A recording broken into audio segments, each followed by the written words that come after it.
দেশের আবহাওয়ায় বিরাজ করছে মরুভূমির তাপ। বৃষ্টির বাতাস সরে গেছে চীনের দিকে। ফলে একদিকে যেমন তাপমাত্রা কমছে না, অন্যদিকে বৃষ্টির প্রক্রিয়াও শুরু হচ্ছে না। আবহাওয়াবিদরা বলছেন আগামী 10 দিনের মধ্যে আবহাওয়ার তেমন কোনো পরিবর্তন নেই।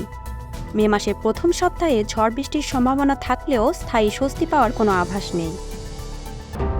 অধিক নয়, ন্যায্য ভ্যাট প্রদান করে ব্যবসায় সুরক্ষিত রাখবে ভ্যাট বন্ধু অ্যাপস। আবহাওয়াবিদরা বলছেন বর্তমানে চরম ভাবাপন্ন ওয়েদার বিরাজ করছে সিস্টেমে। সেটা আরও 10 দিন থাকবে। আগামী 7 দিনে বজ্রমেঘ সৃষ্টি হওয়ার প্রবণতা কম।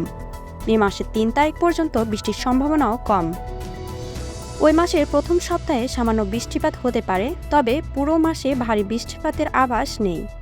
এ সময় ঢাকাসহ দেশের মধ্যাঞ্চল ও পূর্বাঞ্চলে কালবৈশাখী ও বজ্রঝড়ের আভাস রয়েছে।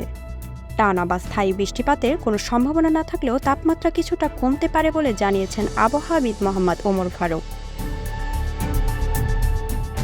আবহাওয়াবিদরা বলছেন তাদের গাণিতিক মডেলগুলো অনুযায়ী তাপমাত্রা এত বাড়বে না, 40 কিংবা 41 ডিগ্রি সেলসিয়াসের আশেপাশেই থাকবে।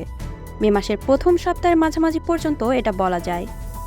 এরপর আসলে সঠিকভাবে বলা যায় না। মে মাসের প্রথম সপ্তাহে বৃষ্টিপাত হতে পারে দেশের মধ্যাঞ্চল, উত্তরাঞ্চল ও পূর্বাঞ্চলে। তবে ঢাকায় তেমন হবে না।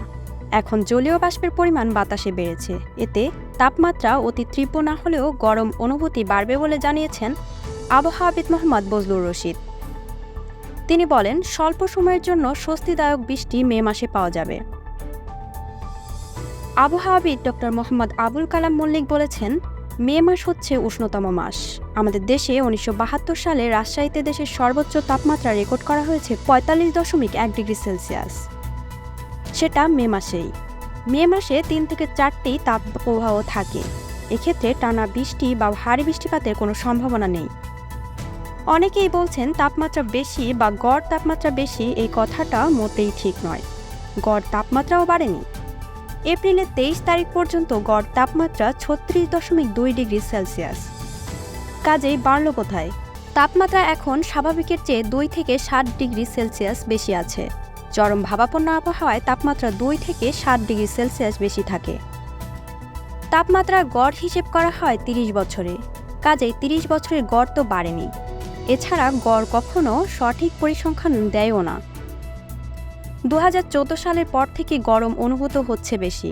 বর্তমানে এপ্রিল মে মাসের তাপপ্রবাহ 7 দিন, 15 দিন, 23 দিন এমনভাবে স্থায়ী হয়। বিশেষ করে 2014 সালের পর থেকে মৃদু থেকে মাঝারি ধরনের তাপপ্রবাহের সময়কাল বা স্থায়িত্ব বেড়ে গেছে। এজন্য তাপমাত্রাটা অসহনীয় হয়ে উঠেছে বলে মনে করছেন সাধারণ মানুষ। প্যানিক তৈরি হচ্ছে, অনেক গণমাধ্যমও এভাবে প্রতিবেদন তৈরি করছে। ফলে মানুষের মধ্যে ভীতি তৈরি হচ্ছে। কিন্তু তাপমাত্রা আগের তুলনায় অস্বাভাবিক নয়।